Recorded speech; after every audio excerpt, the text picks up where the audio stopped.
Rumor, atau kita juga sering mengenalnya dengan sebutan desas-desus, sudah ada hampir sepanjang sejarah manusia, tetapi dengan munculnya internet, keberadaannya menjadi tak terhindarkan. Faktanya, kita kini dibanjiri oleh berbagai rumor. Rumor yang tidak benar sangat bermasalah. Dampaknya nyata bagi individu maupun institusi, dan seringkali sulit untuk dikoreksi. Rumor semacam ini bisa mengancam karier, hubungan, kebijakan, pejabat publik, demokrasi, bahkan terkadang kedamaian itu sendiri. Banyak rumor yang paling luas tersebar, berkaitan dengan pemerintah, tentang apa yang direncanakan oleh pejabat dan alasan di baliknya. Ada pula yang melibatkan tokoh terkenal di dunia politik, bisnis, dan hiburan, atau perusahaan besar maupun kecil. Tak jarang, rumor juga menyasar orang-orang yang sama sekali tidak berada dalam sorotan publik di Facebook,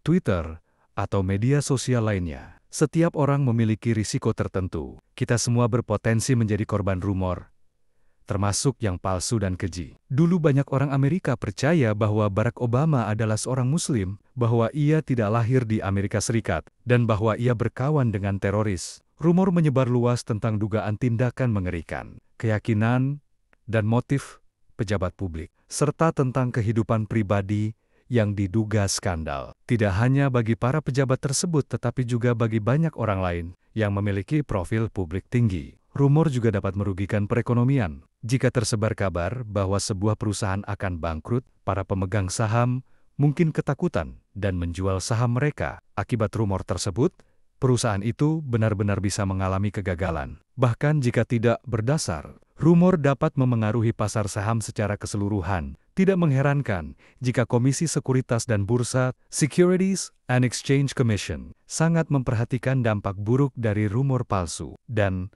bahwa New York telah menjadikannya sebagai tindakan kriminal untuk menyebarkan rumor palsu tentang kondisi keuangan bank. Rumor juga dapat meningkatkan ketegangan internasional dan bahkan memicu konflik yang berujung pada kekerasan. Di era internet, menyebarkan rumor yang salah atau menyesatkan tentang siapapun menjadi lebih mudah.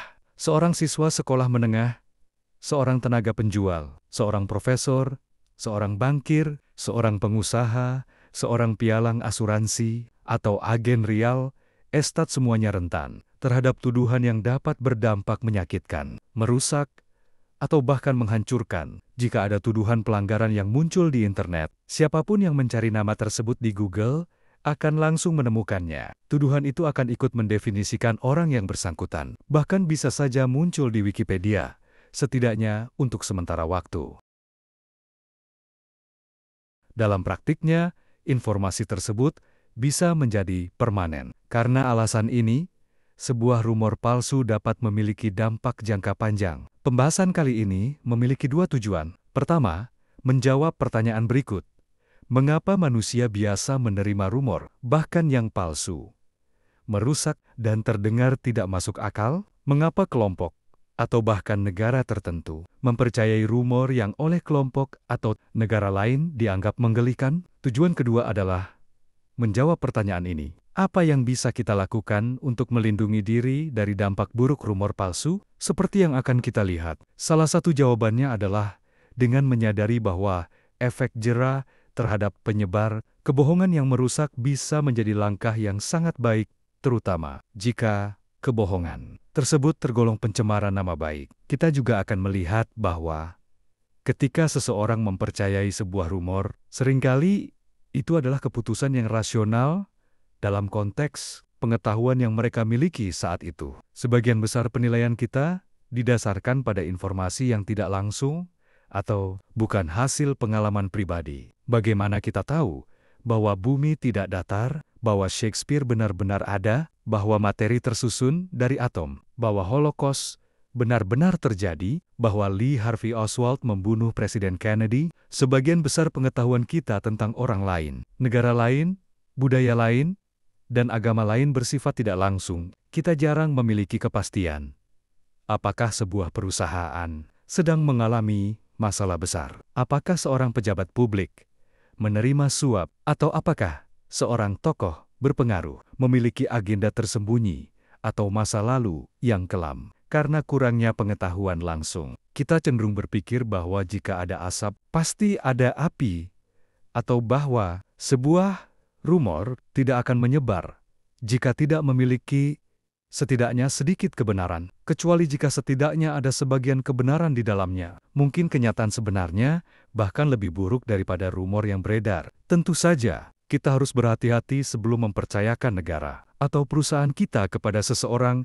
yang dikabarkan telah mengatakan atau melakukan hal-hal buruk. Cara berpikir seperti ini menjadi masalah khusus ketika kita mengandalkan internet sebagai sumber informasi karena rumor palsu begitu merajalela di sana. Tidak ada definisi yang baku tentang rumor, dan saya tidak akan mencoba menyusun satu di sini. Untuk memulai diskusi, mari kita akui bahwa setiap definisi pasti memiliki kelemahan. Kesampingkan perdebatan semantik dan gunakan istilah ini secara umum untuk merujuk pada klaim, fakta tentang individu, kelompok, peristiwa, atau institusi yang belum terbukti kebenarannya, tetapi menyebar dari satu orang ke orang lain.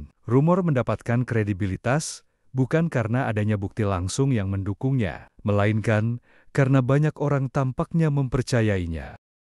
Dalam pemahaman ini, rumor sering muncul dan mendapat perhatian karena sesuai dengan keyakinan awal orang-orang yang menerimanya. Beberapa individu atau kelompok cenderung lebih mudah mempercayai rumor tertentu karena rumor tersebut sejalan dengan kepentingan pribadi mereka atau dengan apa yang mereka anggap sebagai kebenaran. Ada pula orang-orang yang sangat termotivasi untuk mempercayai rumor tertentu karena hal itu memberi mereka kepuasan. Sebagai contoh, pada tahun 2008, banyak orang Amerika percaya bahwa Gubernur Sarah Palin mengira Afrika adalah sebuah negara, bukan benua. Kesalahan konyol itu tampak sesuai dengan pandangan mereka tentang Palin. Sementara itu, ada pula orang-orang yang sejak awal menolak rumor tersebut. Paparan terhadap informasi yang sama dapat memunculkan keyakinan yang sangat berbeda di kalangan individu yang berbeda. Banyak dari kita menerima rumor yang tidak benar karena didorong oleh ketakutan atau harapan kita. Misalnya, karena kita takut terhadap Al-Qaeda, kita lebih cenderung percaya bahwa kelompok tersebut sedang merencanakan serangan di dekat tempat tinggal kita. Dalam konteks perang, ketakutan suatu kelompok seringkali menjadi harapan bagi kelompok lain. Setiap kali ada persaingan antar kelompok, ketakutan sebagian pihak justru menjadi harapan bagi yang lain. Karena rumor dapat memperbesar ketakutan sekaligus meredakannya. Reaksi yang sangat berbeda terhadap rumor yang sama pun tak terhindarkan. Warga Iran, Irak, atau China mungkin mempercayai sebuah rumor yang sama, sekali tidak mendapat perhatian di Kanada, Prancis, atau Irlandia. Orang di Utah bisa saja menerima rumor yang dianggap konyol di Massachusetts. Kaum Republikan mempercayai rumor yang ditertawakan oleh Demokrat. Dan sebaliknya, dengan adanya internet yang memungkinkan orang hidup dalam gelembung informasi atau ruang gema yang mereka ciptakan sendiri, berbagai rumor pun semakin mengakar dalam komunitas yang berbeda-beda. Banyak rumor berkembang menjadi teori konspirasi. Pertimbangkan, misalnya, rumor bahwa CIA bertanggung jawab atas pembunuhan Presiden John F. Kennedy, bahwa para ilmuwan dan dokter dengan sengaja menciptakan virus AIDS, virus corona, dan lainnya, bahwa perubahan iklim hanyalah penipuan yang disengaja, bahwa Martin Luther King Jr. dibunuh oleh agen federal, bahwa kecelakaan pesawat yang menewaskan Senator Demokrat Paul Wellstone adalah hasil rekayasa politisi Republikan, bahwa pendaratan di bulan hanyalah sandiwara, bahwa keluarga Rothschild dan bankir Yahudi lainnya bertanggung jawab atas kematian para presiden serta krisis ekonomi di Asia, atau bahwa depresi besar terjadi akibat konspirasi para orang kaya untuk menekan upah pekerja di Prancis, atau pertimbangkan penulis Thierry Mason yang dalam bukunya 9/11, The Big Lie, menyebarkan teori kontroversial tentang serangan 11 September. Rumor bukan sekadar cerita yang tersebar, tetapi juga cerminan dari ketakutan, harapan, dan kepercayaan yang membentuk cara berpikir Setiap individu atau kelompok memiliki ambang batas yang berbeda dalam menerima keyakinan yang tidak selaras dengan motivasi dan pengetahuan mereka. Mereka mungkin akan menerima keyakinan baru yang mengejutkan, tetapi hanya jika diberikan alasan yang sangat kuat. Salah satu faktor yang dapat memengaruhi hal ini adalah kepercayaan terhadap keyakinan orang lain, terutama jika orang-orang tersebut jumlahnya banyak, dipercaya, atau keduanya, karena setiap orang memulai dari pemahaman yang berbeda dan memiliki ambang batas yang berbeda pula dalam mengubah keyakinan mereka. Kita bisa menemukan sekelompok orang yang secara stabil mempercayai suatu hal, sementara kelompok lain yang sama rasionalnya mempercayai kebalikannya. Tidak jarang, beberapa keyakinan yang kokoh tertanam dalam masyarakat ternyata tidak memiliki dasar yang kuat, meskipun mendapat dukungan luas. Sebuah kesimpulan singkat, orang yang berpikiran logis sering kali mempercayai rumor, terlepas dari apakah rumor itu benar atau tidak. Di era internet, siapapun baik mereka yang berkepentingan pribadi, berniat jahat, maupun yang merasa altruistik, dapat dengan mudah menyebarkan rumor tentang tokoh atau institusi terkenal. Rumor-rumor ini kerap merusak reputasi. Targetnya dengan mempertanyakan kejujuran.